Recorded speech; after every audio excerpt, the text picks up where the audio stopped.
ഖുർആൻ ഓതുന്നിടത്ത് ഇബ്ലീസ് പോകുക എന്ന് പറഞ്ഞില്ലേ, ഞാൻ നാളെ ഇബ്ലീസ് പോണത് അതിപ്പോ നിങ്ങളോട് ഓർമ്മപ്പെടുത്താം. ഇബ്ലീസ് നാളെ ഖുർആൻ ഓതുന്നിടത്ത് പോണത് ഞാൻ കണ്ടു. നിങ്ങളാരോ കണ്ടു? കണ്ടിട്ടില്ല. നിങ്ങൾ ശ്രദ്ധിക്കായിട്ടാണ്, ഞങ്ങളും കാണും. ഇനി ഇവിടുത്തെ സ്ഥിതി എനിക്കറിയില്ല കേട്ടോ.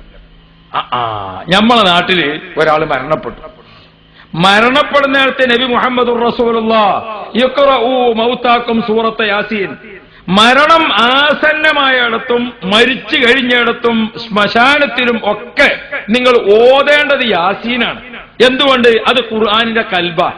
ഈ കൽബിലെ വദിത്വ അയ്യക്കൂന കൽബക്കുല്ലി മുഅ്മിൻ. യാസീൻ എല്ലാ മുഅ്മിന്റെ കൽബിലും ഉണ്ടാകും. നമ്മളെ ഉമ്മമാർക്കൊക്കെ യാസീൻ അറിയാം, നമുക്കൊക്കെ യാസീൻ അറിയാം. ചെറുപ്പത്തിൽ മനപ്പാഠം പഠിച്ച വലിയ സൂറത്ത് യാസീനാണ്. ആത്മഹത്യാ മരണം മലപ്പുറം ജില്ലയിൽ വളരെ കുറവാണ്. എന്തുകൊണ്ട്? യാസീൻ എന്ന ബാക്ക്ഗ്രൗണ്ട് അവരുടെ കൽബിലുള്ളത് കൊണ്ട് എന്നാണ് മഹാന്മാരെ പഠനം.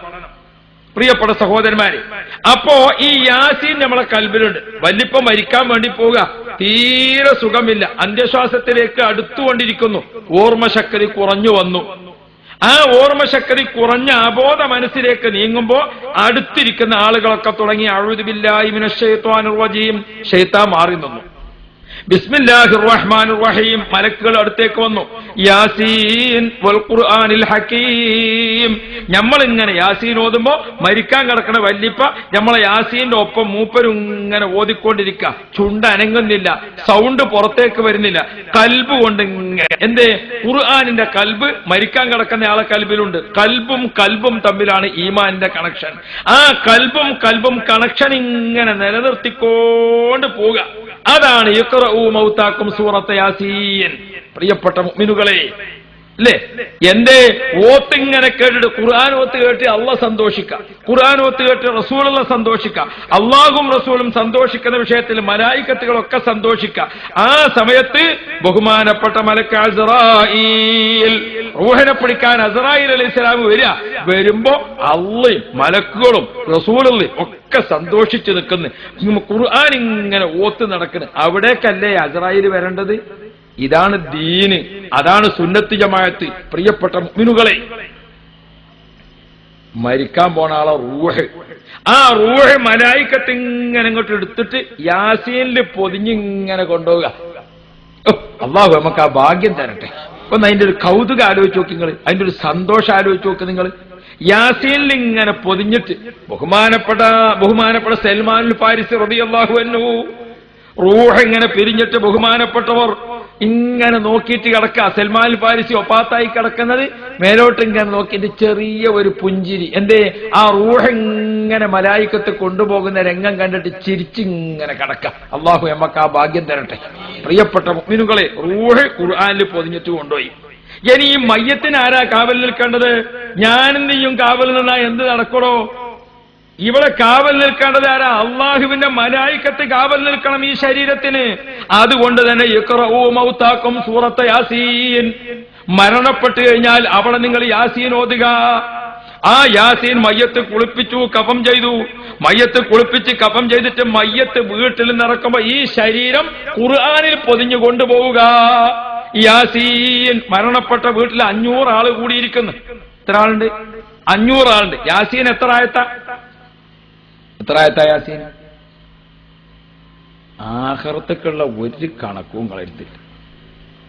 ഇക്കൊലത്തിലായപ്പോ ഇത് എങ്ങനെ മുന്നോട്ട് പോകും നമ്മൾ? എത്ര ആയത്താ യാസീൻ? സാക്ഷരതാ ക്ലാസ്സിൽ നമ്മളെ ജോൺ സാർ ചോദിച്ചു, ഒരു തേങ്ങക്ക് 3 റുപ്യ, അങ്ങനെയാണെങ്കിൽ 100 തേങ്ങക്ക് എത്തിരി ആവുമെന്ന് ചോദിച്ചു. കുഞ്ഞൽവാക്ക പറഞ്ഞു, അത് തേങ്ങ കാണാതെ പറയാൻ പറ്റൂല, മൂപ്പര് മറ്റേ കച്ചവടാണ്. ഈ ബേജാറ് ഇവിടെ വേണ്ടല്ലോ. അള്ളാഹു സലാമത്താക്കട്ടെ. നബി മുഹമ്മദുർ റസൂലുള്ളാഹ് മുത്തുനബി ഓർമ്മപ്പെടുത്തുകയാണ്. സൂറത്തു യാസീൻ 83 ആയത്താണ്. മനസ്സിലാക്കണം മുഅ്മിനുകളെ, 83 ആയത്ത് യാസീൻ, 7 ആയത്ത് ഫാത്തിഹ. ഖുൽ ഹുവല്ലാഹു അഹദ്, ഖുൽ അഊദു ബിറബ്ബിൽ ഫലക്, ഖുൽ അഊദു ബിറബ്ബിൻ നാസ് ഓതി തീരുമ്പോഴേക്ക് സുബ്ഹാന ജല്ല ജലാലുഹു 125 ആയത്തുകൾ ഓതുകയാണ്. 500 ആളുകൾ കൂടിയിട്ടുണ്ട്. ഓരോ ആളുകളും ഓതി 100 ആയത്ത്. അൽ ഫാത്തിഹ അങ്ങ് പറഞ്ഞപ്പോ എല്ലാവരും ഓതി 100 ആയത്ത്. ബാപ്പാന്റെ മയ്യത്ത് കുളിപ്പിച്ചിട്ട് 100 ആയത്ത് 500 ആൾ ഓതുമ്പം 500 100 എത്രയായി?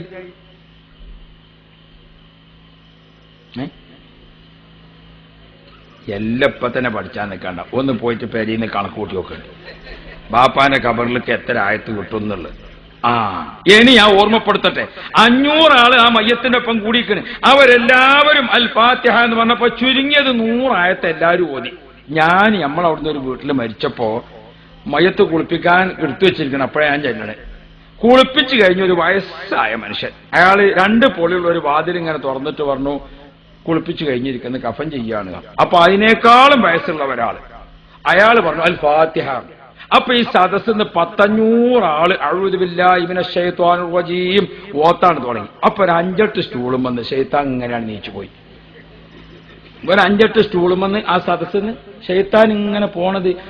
അഊദു ഓതിയാ ശൈത്താൻ പോകുമെന്ന് പറഞ്ഞ് ഞാൻ കണ്ടു. നിങ്ങൾ എന്താ പറയുന്നത്? അപ്പൊ തന്നെ ബിസ്മില്ലാഹിർ റഹ്മാനിർ റഹീം ആ സ്റ്റൂളുമൊക്കെ മോമിനീങ്ങൾ വന്ന് ഇരുന്നും ചെയ്തു. ഖുർആൻ ഓതുന്നേരത്തെ മലായിക്കത്ത് ഇങ്ങോട്ട് വരും, ശൈത്താൻ അങ്ങോട്ട് പോകുന്നുള്ളത് ഞാൻ കണ്ടത്. നിങ്ങൾ കണ്ടുക്കണം. അപ്പൊ ഞാൻ പറഞ്ഞില്ല നിങ്ങൾ ശ്രദ്ധിക്കായിട്ടാണ്.